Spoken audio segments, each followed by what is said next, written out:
नमस्कार दोस्तों, स्वागत है आपका आज के मुख्य समाचार में, जिसमें देश दुनिया की सारी बड़ी और ज़रूरी खबरें आपको बताएंगे। जिसमें सबसे पहली और बड़ी खबर में जिक्र होगा कि अब फेसबुक ने भी खोल दी है पाकिस्तान की पोल। कहा तालिबान की मदद कर रहे थे पाकिस्तानी रेंजर्स। जी हाँ दोस्तों, क्या पूरी खबर आपको ज़रूर बताएंगे, लेकिन उससे पहले अगर आपको भी देश की सेना और पीएम मोदी पर पूरा भरोसा है तो आप अभी इस वीडियो को लाइक कीजिए, और अगर चैनल पर नए हैं तो लाल बटन को दबा के चैनल को फ्री में सब्सक्राइब करके घंटी बजाकर कमेंट में लिखिए जय हिंद। दोस्तों रुक करते हैं सबसे पहली और बड़ी खबर की तरफ। आपको बता दें कि अब फेसबुक ने भी खोल दी है पाकिस्तान की पोल। कहा तालिबान की मदद कर रहे थे पाकिस्तानी हैकर्स। जी हाँ दोस्तों, अफगानिस्तान पर तालिबान के कब्जे के दौरान पाकिस्तान लगातार आतंकवादी संगठन की मदद करता रहा, और इस बात की पोल अब सोशल मीडिया वेबसाइट फेसबुक ने भी खोल दी है। कंपनी के एक अधिकारी ने न्यूज़ एजेंसी के साथ एक इंटरव्यू में कहा कि पाकिस्तान के हैकर्स ने तालिबान के काबुल पर अधिग्रहण के दौरान अफगानिस्तान में लोगों को टारगेट करने के लिए फेसबुक का इस्तेमाल किया। इससे ये बात स्पष्ट होती है कि पाकिस्तानी हैकर्स का मकसद तालिबान के खिलाफ उठ रहे आवाज़ों को दबाना था। फेसबुक ने कहा कि सुरक्षा उद्योग में साइड कॉपी के नाम से जाना जाने वाला समूह मेलवेयर की मेजबानी करने वाली वेबसाइटों के लिंक साझा करता है। पर काबुल में सरकार, सेना और कानून प्रवर्तन से जुड़े लोग शामिल थे। फेसबुक ने कहा कि उसने अगस्त में ही साइड कॉपी को अपने प्लेटफॉर्म से हटा दिया। सोशल मीडिया कंपनी, जिसने हाल ही में अपना नाम बदलकर मेटा कर लिया है, उसने कहा कि हैकर्स के समूह ने इसके लिए महिलाओं के नाम पर अकाउंट बनाए, रोमांटिक लालच दी, यूजर से काल्पनिक बातें की। इसने वैध वेबसाइटों से भी समझौता किया ताकि लोगों के फेसबुक क्रेडेंशियल के साथ हेरा फेरी की जा सके। फेसबुक के साइबर जासूसी जांच के प्रमुख माइक डिविलियांस्की ने कहा कि हैकर्स का मकसद के बारे में अनुमान लगाना हमारे लिए हमेशा मुश्किल होता है। हम ठीक से नहीं जानते कि किससे समझौता किया गया था या उसका अंतिम परिणाम क्या था। दोस्तों, फेसबुक ने किया है बड़ा खुलासा। पाकिस्तान कर रहा है बदमाशी और तालिबान की मदद कर रहे थे पाकिस्तानी हैकर्स। ये बड़ी पोल खुली है पाकिस्तान की। दोस्तों रुक करते हैं अगली बड़ी खबर की तरफ, लेकिन उससे पहले अगर आपको भी ऐसा लगता है कि मोदी राज में पाकिस्तान को उसको सबक सिखाया जाएगा तो वीडियो को लाइक जरूर कीजिएगा। दोस्तों रुक करते हैं अगली बड़ी खबर की तरफ। दाने दाने को मोहताज हुआ अफगानिस्तान, 2 करोड़ से ज़्यादा लोग झेल रहे हैं भुखमरी। जी हाँ दोस्तों, अफगानिस्तान में रहने वाले लोगों के लिए चुनौतियाँ खत्म होने का नाम नहीं ले रही हैं। एक रिपोर्ट में दावा किया गया है कि 2 करोड़ से ज़्यादा लोग इस देश में भुखमरी झेल रहे हैं। अफगानिस्तान में पहले से ही सूखे और थमी हुई अर्थव्यवस्था ने यहाँ लोगों को परेशान कर रखा है, और अब ये रिपोर्ट अपने आप में बेहद चौंकाने वाली है।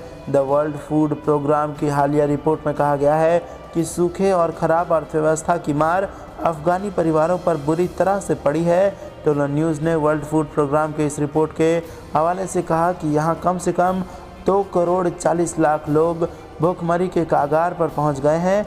अफ़गानिस्तान में WAFP के प्रवक्ता वहीदुल्ला अमानी ने कहा कि WAFP इन सभी लोगों तक भोजन पहुंचाने की कोशिश कर रही है, जिसका असर साल 2022 में नज़र आने की उम्मीद है। लेकिन दोस्तों, अभी आपको बता दें कि जब से तालिबान के कब्ज़े में आया है अफ़गानिस्तान के नागरिकों की ज़िंदगी बद से बदतर हो गई है, और अब भूखमरी के चपेट में आ गए हैं करोड़ लोग। और इसके लिए सीधा जिम्मेदार दोस्तों तालिबान के साथ साथ पाकिस्तान भी है, जिन दोनों ने मिलकर अफ़गानिस्तान की ये हालत कर दी है। दोस्तों, आपको क्या कुछ लगता है कमेंट में ज़रूर बताइए, और अगर आपको भी ऐसा लगता है कि पाकिस्तान ने ही ये सब कुछ किया है तो दोस्तों वीडियो को लाइक करना मत भूलिएगा। बेहद बड़ी खबर निकल के आ रही है अफ़गानिस्तान को लेकर, जहां पर लोग भूखमरी से इस वक्त मर रहे हैं, और अमेरिका भी लगातार इन स्थितियों पर नज़र बनाए हुए है। भारत ने भी इन स्थितियों पर नज़र बनाए रखा है। वेट एंड वॉच के मूड में है भारत। कब क्या फैसला लेगा आपको ज़रूर बताएंगे। दोस्तों रुक करते हैं अगली बड़ी खबर की तरफ। यूपी चुनाव से आधे नए चेहरे उतारेगी भाजपा, और किस किस पर लटकी है तलवार, कौन कौन होंगे दावेदार, ये आपको बता दें कि दोस्तों चर्चा है कि अगले साल के होने वाले विधानसभा चुनाव के मद्देनज़र बीजेपी दिसंबर से उम्मीदवार फाइनल करने की प्रक्रिया शुरू कर देगी। चर्चा ये भी है कि बीजेपी यूपी चुनाव में आधे नए चेहरे उतार सकती है। यूपी का सामाजिक समीकरण, लोकल फीडबैक और सीट विशेष पर राजनीतिक परिदृश्य, ये कुछ ऐसे फैक्टर होंगे जो उम्मीदवार चुनने में अहम साबित होने वाले हैं।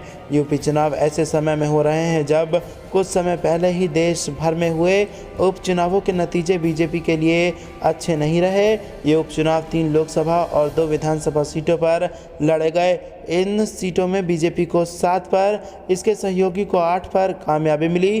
कांग्रेस को 8, टीएमसी को 4 सीटों पर कामयाबी मिली और बाकी क्षेत्रीय दलों की झोली में चली गई। पिछली बार यानी 2017 में जब विधानसभा चुनाव हुए थे तब मोदी लहर का जोर था और अब भी वो मोदी लहर बना हुआ है। हाँ, कोरोना का देश भर में असर, महंगाई जैसे मुद्दे जनता के दिमाग में ताज़ा हैं। एंटी इनकम्बेंसी फैक्टर तो है ही, लेकिन फिर भी मोदी लहर है जो इन सारी रुकावटों को पार करा सकता है और प्रचंड बहुमत से दोबारा भारतीय जनता पार्टी सरकार बना सकती है। दोस्तों, आपको क्या कुछ लगता है, कितनी सीटों से जीतेगी भाजपा और क्या दोबारा बनेगी सरकार? हाँ या ना में ज़रूर बताइए। वीडियो को लाइक करना मत भूलिए। कुछ महीने पहले बीजेपी हाईकमान ने यूपी के विधानसभा क्षेत्र में विधायकों के रिपोर्ट कार्ड तैयार करने के लिए अपनी टीम भेजी थी। इसी के आधार पर बहुत से विधायकों के टिकट कटने वाले हैं। मसलन कानपुर बुंदेलखंड की 52 विधानसभा सीट पर लगभग 2 दर्जन से ज़्यादा विधायकों के टिकट कट सकते हैं। बीजेपी ने 2017 के विधानसभा चुनाव में 52 में से 47 सीटों पर कमल खिलाया था। इसके साथ ही कानपुर बुंदेलखंड में लोकसभा की 10 में से 10 सीटों पर शानदार जीत दर्ज की थी। ये स्थिति प्रदेश की दूसरी विधानसभा सीट की भी बताई गई है। चर्चा ये भी है कि बीजेपी विपक्षी दलों के उन विधायकों को टिकट दे सकती है जिन्होंने पार्टी लाइन से हटकर बीजेपी को सपोर्ट किया था। और दोस्तों, इनमें उन्नाव के बीएसपी विधायक अनिल सिंह भी शामिल होंगे। लेकिन वरिष्ठ पत्रकार को ऐसा नहीं लगता कि बीजेपी अपने पुराने चेहरों को बड़ी तादाद में हटाने का जोखिम लेगी। हालांकि ये दोस्तों समय के गर्भ में है कि भाजपा किसको मैदान में उतारती है, किसको नहीं उतारती है। लेकिन मोदी लहर सबसे बड़ा और डोमिनेंट फैक्टर है और मोदी लहर ही एक ऐसा कारण है जिस पर प्रत्याशियों का कौन से प्रत्याशी होंगे जिसका कोई फ़र्क नहीं पड़ेगा और मोदी लहर ही इनको दोबारा विधायक बना देगी और फिर से उत्तर प्रदेश में मोदी और योगी लहर के सहारे बन जाएगी भारतीय जनता पार्टी की सरकार। चीन को मिलेगा कड़ा जवाब। भारतीय नौसेना के बेड़े में शामिल होगी मिसाइल डिस्ट्रॉयर और सबमरीन। जी हाँ दोस्तों, हिंद महासागर क्षेत्र में चीन की बढ़ती आक्रामकता के मद्देनज़र तेजी से बदलते सुरक्षा परिदृश्य से निपटने और क्षमता में वृद्धि के लिए अगले हफ्ते एक गाइडेंस मिसाइल डिस्ट्रॉयर पोत विशाखापट्टनम और कलवरी श्रेणी की पनडुब्बी को भारतीय नौसेना में शामिल किया जाएगा।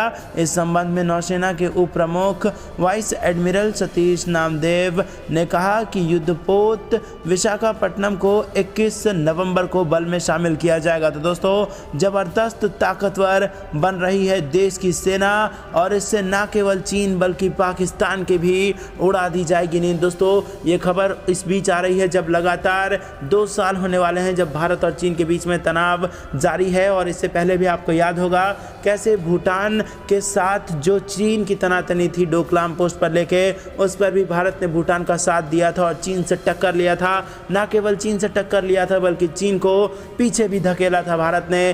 तभी से लेकर अब तक ये तनाव चल रहा है और इसी बीच भारत की सेना दिन पर दिन मजबूत हुई है, सशस्त्र हुई है और ज़्यादा बलवान हुई है और अब दुश्मन को भारत की तरफ आंख दिखाने में डर लगता है और भारत भी चीन को लगातार लाल आंखें दिखा रहा है। दोस्तों, आप क्या मानते हैं कमेंट में ज़रूर बताइए। लेकिन उससे पहले अगर आप भी ऐसा मानते हैं कि वाकई में मोदी राज में देश की सेना और ज़्यादा मजबूत हुई है तो वीडियो को लाइक करना मत भूलिएगा और कमेंट में हमें ज़रूर बताइए। दोस्तों, रुक करते हैं अगली बड़ी खबर की तरफ। पूर्वांचल एक्सप्रेसवे पर हरक्यूलिस, सुखोई और मिराज जैसे विमानों ने भरी उड़ान और चीन पाकिस्तान को डरा गई ये दहाड़। जी हाँ दोस्तों, बेहद बड़ी खबर। प्रधानमंत्री नरेंद्र मोदी ने उत्तर प्रदेश के सुल्तानपुर में इंडियन एयरफोर्स के transport aircraft C-130J super Hercules से पूर्वांचल एक्सप्रेसवे पर लैंडिंग की है। एक्सप्रेसवे के उद्घाटन समारोह के बाद वहां भारतीय वायुसेना के विमानों ने करतब दिखाए हैं। एक्सप्रेसवे पर एयर स्ट्रिप बनाने की भारत की रणनीति को वास्तविक नियंत्रण रेखा पर चीन के साथ जारी तनाव के बीच इसे भारत की तैयारियों के रूप में देखा जा रहा है। युद्ध या प्राकृतिक आपदा की स्थिति में हमारी वायुसेना के विमानों की इमरजेंसी लैंडिंग हो सके, इसके लिए नेशनल हाईवे और स्टेट हाईवे पर एयर स्ट्रिप तैयार की जा रही है। बहरहाल, वायुसेना के transport aircraft C-130J super Hercules से पीएम मोदी की लैंडिंग के बाद इमरजेंसी एयर स्ट्रिप पर फाइटर जेट मिराज 2000 ने भी लैंड किया। ट्रांसपोर्ट एयरक्राफ्ट से इंडियन एयरफोर्स के गरुड़ कमांडो और स्पेशल फोर्स के कमांडोज की इमर्शनल ड्रिल दिखाई गई, जिसके बाद आपको बता दें कि फाइटर एयरक्राफ्ट सुखोई, जैगुआर और मिराज ने फ्लाई पास्ट किया तो सूर्य किरण एरोबैटिक टीम ने आसमान में अपना कमाल दिखाया। दरअसल युद्ध छिड़ने पर दुश्मन देश सबसे पहला टारगेट वायुसेना के एयरबेस को ही बनाते हैं। कौन से एयरबेस की क्या क्षमता है, वो कौन कौन से प्लेन हैं, इसका हल्का अंदाज़ा दुश्मन को होता है, इसीलिए वो युद्ध शुरू होते ही एयरबेस को नुकसान पहुंचाने में जुट जाते हैं। पहले के युद्धों में तोपखानों को निशाना बनाया जाता था ताकि दुश्मनों की लड़ाई की ताकत घट जाए, लेकिन अब मोदी राज में इन सारी चीज़ों को मजबूत कर लिया गया है। न केवल नौसेना बल्कि वायुसेना भी हो रही है ज़बरदस्त मजबूत। पूर्वांचल एक्सप्रेसवे पर हरक्यूलिस की लैंडिंग हो सकती है, सुखोई की और मिराज की लैंडिंग हो सकती है, और इसी के साथ चीन और पाकिस्तान को हमारे इन विमानों की दहाड़ से डर लगना तय है। दोस्तों आपको क्या लगता है कमेंट में बताइए, वीडियो लाइक करना मत भूलिएगा। रुक करते हैं अगली बड़ी खबर की। नेपाल में हो रहा चीनी निवेश का विरोध, नेपाली हितों का नुकसान, केवल चीन को फायदा। जी हाँ दोस्तों, बेहद बड़ी खबर, यहाँ पर नेपाल में भी चीन को विरोध झेलना पड़ रहा है। एक समाचार रिपोर्ट में कहा गया है कि नेपाल में चीनी निवेश को स्थानीय आबादी के प्रतिरोध का सामना करना पड़ रहा है, क्योंकि वहाँ कई लोग बुनियादी ढांचे में नेपाली हितों को नुकसान पहुँचते देख रहे हैं और कहा जा रहा है कि इससे केवल चीन को फायदा पहुँच रहा है। द सिंगापुर पोस्ट के अनुसार नेपाल के दार्चुला जिले में चीन द्वारा निर्मित चमेलिया जल विद्युत परियोजना के सामने चुनौतियां आ रही हैं। इस कारण से परियोजना के पूरा होने में देरी हो रही है, जिससे इसकी लागत अधिक ज़्यादा बढ़ गई है। चीन द्वारा निर्मित 30 मेगावाट की चमेलिया जल विद्युत परियोजना अब तक की सबसे महंगी परियोजनाओं में से एक है। द सिंगापुर पोस्ट की रिपोर्ट में कहा गया है कि रन ऑफ द रिवर परियोजना 2010 में शुरू किया गया था और 3 साल के लक्ष्य के मुकाबले इसे पूरा करने में 10 साल लग गए। इसके अलावा चमेलिया परियोजना की लागत शुरू में 6 मिलियन नेपाली रुपए का अनुमान लगाया गया था, जो अभी 16 मिलियन नेपाली रुपए तक बढ़ा दिया गया है। देर से परियोजना के लिए सिविल ठेकेदार के रूप में काम करने वाली चीनी कंपनी चाइना गोजुवा ग्रुप ने HPP पर नेपाल के साथ कई मुद्दे उठाए हैं। तो दोस्तों नेपाल में भी हो रहा है चीन का ज़बरदस्त विरोध, और जिस प्रकार से चीन की आदत है कि छोटे छोटे देशों में निवेश करने के बाद उनको कर्ज के तले दबा देना और एक तरीके से आर्थिक रूप से गुलाम बना लेना, उसकी चपेट में कहीं ना आ जाए नेपाल। इसके लिए भी नेपाल की जनता चीन के खिलाफ आवाज़ उठा रही है और कह रही है कि चीन जिस प्रकार से नेपाल में निवेश कर रहा है, ये निवेश चीन के लोगों के लिए तो फ़ायदेमंद है, लेकिन नेपाल के लोगों के लिए नुकसानदायक है और इससे नेपाल का राष्ट्रहित नहीं है। तो दोस्तों ये बेहद बड़ी खबर निकल के आ रही है। रुक करते हैं अगली बड़ी खबर की। S-400 के बाद अमेरिकी ड्रोन से बढ़ेगी भारत की मारक क्षमता, चीन पाकिस्तान के रेडार भी होंगे फेल। जी हाँ दोस्तों, बेहद बड़ी खबर। आपको बता दें कि चीन और पाकिस्तान से बढ़ते खतरे को देखते हुए भारत अपनी सीमाओं की सुरक्षा को मजबूत करने पर जोर दे रहा है। इस दिशा में जहां पर भारत ने रूस से S-400 की खरीदारी की है, जिसकी आपूर्ति भारत को शुरू कर दी गई है, वहीं अब भारत सरकार ने अमेरिका से MQ-1 प्रीडेटर बी ड्रोन की 30 यूनिट को खरीदने की हरी झंडी दे दी है। इसकी कीमत करीब 3 अरब अमेरिकी डॉलर होगी। दिसंबर महीने में भारत व अमेरिका के बीच होने वाले 2+2 मंत्री स्तरीय वार्ता से पहले जनरल एटॉमिक्स से प्राइवेट बी ड्रोन को खरीदने का ऑर्डर दिया जा सकता है। भारत सरकार इस सौदे से जुड़ी सभी औपचारिकताओं को 2021 में ही पूरा करना चाहती है, ताकि जल्द से जल्द इसे खरीदा जाए। इन 30 ड्रोन में से भारतीय थल सेना, वायुसेना और नौसेना को 10-10 ड्रोन देने की योजना है। भारतीय सेना पूर्वी लद्दाख में चीन के साथ तनाव और जम्मू एयरबेस पर ड्रोन हमले के बाद प्रीडेटर बी ड्रोन की खरीद पर ध्यान केंद्रित कर रही है। दोस्तों ये बेहद बड़ी खबर निकल के आ रही है, जहां पर आपको बता दें ना केवल जल सेना, वायुसेना और थल सेना, सारी सेनाएं मजबूत हो रही हैं। और अब ये बड़ी खबर निकल के आ रही है, राफेल के बाद अब ये S-400 के बाद भी ये नया हथियार है जो भारत की सेना के पास होगा, और इससे फिर से इसका मकसद भी वही होगा कि चीन और पाकिस्तान की नींद। पाकिस्तान और चीनी सेना की चाल, बर्फबारी में आतंकियों की घुसपैठ, की रच रही है साजिश। जी हाँ दोस्तों, आपको बता दें कि पाकिस्तान और चीन की सेना सीमा पार से लगातार भारत के खिलाफ साजिश रच रही है। अब चीन के PLA और पाकिस्तानी सेना ने बर्फबारी से पहले आतंकियों की घुसपैठ की साजिश रच रखी है। ऐसे में LOC से सटे रास्तों में बर्फबारी से पहले आतंकियों की घुसपैठ की कोशिशें बढ़ सकती हैं। खुफिया सूत्रों की माने तो पिछले 3 महीनों में PLA के अधिकारियों के 2 दलों ने POK के कुछ इलाकों का दौरा किया है, जबकि इसी बीच राजौरी पूंछ के सामने भीमबर के इलाके में LOC पर पाकिस्तानी सेना ने कई अग्रिम चौकियों का दौरा किया। वहीं आपको बता दें दोस्तों, ये बेहद बड़ी खबर निकल के आ रही है। भारत की सेना हर प्रकार की चुनौती के लिए लगातार तैयार है, लेकिन चीन और पाकिस्तान एक साथ मिलकर भारत के खिलाफ ये साजिश रच रहे हैं, जिसका मुंह तोड़ जवाब देगी अपनी देश की सेना। रुक करते हैं अगली बड़ी खबर की तरफ। बांग्लादेश में चीन के खिलाफ प्रदर्शन शुरू। उइगर मुसलमानों के उत्पीड़न पर बांग्लादेश में भड़क गए हैं लोग। जी हाँ दोस्तों, आपको बता दें कि पूर्वी तुर्किस्तान के स्वतंत्रता दिवस पर शुक्रवार को बांग्लादेश में कई स्थानों पर चीन के खिलाफ प्रदर्शन हुए। प्रदर्शनकारी चीन के सिंजियांग प्रांत में उइगर मुसलमानों के उत्पीड़न पर विरोध जता रहे थे। ये स्वतंत्रता दिवस 2 रियासतों की आज़ादी की 77 और 88वीं वर्षगांठ पर मनाया जाता है। दोनों ही रियासतों का संबंध उइगर मुसलमानों से था। 1949 में पूर्वी तुर्किस्तान पर चीन के कब्जे के बाद उन रियासतों में रहने वाले उइगर मुसलमानों की दशा बद से बदतर होती चली गई है। इस समय उइगर आबादी वाले इलाके में सामूहिक नरसंहार, उत्पीड़न, कैद और सभी तरह के मानवाधिकारों का उल्लंघन हो रहा है। चीन के कम्युनिस्ट शासन ने 1949 में कब्जे के बाद पूर्वी तुर्किस्तान का नाम बदलकर शिनजियांग कर दिया था। बांग्लादेश में मानवाधिकार संगठनों, गैर सरकारी संगठनों, सामाजिक संगठनों और धार्मिक संगठनों ने कई शहरों में चीन के खिलाफ प्रदर्शन कर उइगरों के उत्पीड़न पर विरोध जताया। इस दौरान कई स्थानों पर नारेबाजी के साथ चीन के राष्ट्रपति शी जिनपिंग के पुतले भी फूके गए। दोस्तों, रुक करते हैं अगली बड़ी खबर की तरफ। तीसरे विश्व युद्ध की आहट तेज। चीन तैयार कर रहा है विशाल एयरक्राफ्ट कैरियर, जल्द हो सकता है लॉन्च। जी हाँ दोस्तों, आपको बता दें कि दुनिया में तीसरे विश्व युद्ध का खतरा बढ़ रहा है। नई सैटेलाइट तस्वीरों से पता चलता है कि चीन का नया एयरक्राफ्ट कैरियर लॉन्च होने के लिए तैयार है। इसे बीजिंग की अमेरिका पर हावी होने वाली योजना के तहत लॉन्च किया जाने वाला है। इन तस्वीरों को centre for strategic and international studies द्वारा लिया गया है और इसमें देखा जा सकता है कि शंघाई शिपयार्ड में नए टाइप 003 कैरियर को तैयार किया जा रहा है। इन तस्वीरों से ये तो स्पष्ट रूप से जाहिर होता ही है कि चीन एक विध्वंसक जहाज बना रहा है।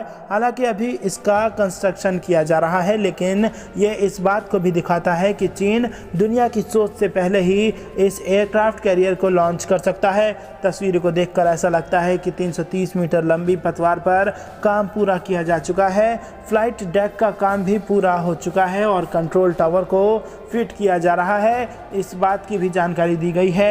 एयरक्राफ्ट कैरियर में 3 विशाल कैटापोल्ट भी हैं, जिसके जरिए विमान हवा में लॉन्च कर सकें। तो दोस्तों, आपको बता दें कि ये बेहद बड़ी खबर आ रही है। तीसरे विश्व युद्ध की आहट तेज हो गई है। चीन तैयार कर रहा है विशाल एयरक्राफ्ट और कर सकता है इसको लॉन्च। इसको लेकर दुनिया सतर्क है और अपने अपने कदम दुनिया उठाएगी। रुक करते हैं अगली बड़ी खबर की तरफ। हैदराबाद में NSA अजीत डोभाल का बड़ा बयान। बोले, आज युद्ध का नया तरीका है नागरिक समाज को तोड़ना। जी हाँ दोस्तों, आपको बता दें कि NSA अजीत डोभाल ने शुक्रवार को कहा कि सिविल सोसाइटी को टूटने से बचाना पुलिस अफसरों का नया फ्रंट है। उन्होंने कहा कि राजनीतिक और सैन्य उद्देश्यों को हासिल करने के लिए युद्ध अब असरदार जरिए नहीं है। बहुत युद्ध महंगे हैं और परिणाम के बारे में कोई नहीं जानता, लेकिन सिविल सोसाइटी के जरिए राष्ट्र के हित को चोट पहुंचाने के लिए उसे तोड़ा जा सकता है। आपको ये सुनिश्चित करना होगा कि ज़मीन पूरी तरह सुरक्षित रहे। NSA ने कहा कि लोग सबसे महत्वपूर्ण है। युद्ध का नया मोर्चा सिविल सोसाइटी है। डोभाल ने कहा कि यदि आंतरिक सुरक्षा विफल होती है तो कोई देश महान नहीं बन सकता। अगर लोग सुरक्षित नहीं हैं तो वो आगे नहीं बढ़ सकते और संभवतः देश भी कभी आगे नहीं बढ़ेगा। इसके साथ ही उन्होंने कहा कि कानून और व्यवस्था बनाए रखने के अलावा पाकिस्तान, चीन, म्यांमार और बांग्लादेश जैसे देशों से लगती भारत की 15,000 किलोमीटर से ज़्यादा लंबी सीमा के प्रबंधन में भी पुलिस बलों की बड़ी भूमिका है। सरदार वल्लभ भाई पटेल राष्ट्रीय पुलिस अकेडमी में भारतीय पुलिस सेवा के 73वें बैच की पासिंग आउट परेड को संबोधित कर रहे डोभाल ने कहा कि भारत की संप्रभुता तटीय क्षेत्रों से लेकर सीमा सीमावर्ती क्षेत्रों तक। तो दोस्तों ये थी दिन भर कुछ बेहद जरूरी और बड़ी खबरें। अंत तक बने रहने के लिए बहुत बहुत धन्यवाद। देख रहे थे आपका अपना चैनल द इंडियन टीवी। जाने से पहले वीडियो को लाइक और लाल बटन को दबा के चैनल को फ्री में सब्सक्राइब करके घंटी बजाकर कमेंट में जय हिंद जरूर लिखिएगा। जय हिंद, जय भारत।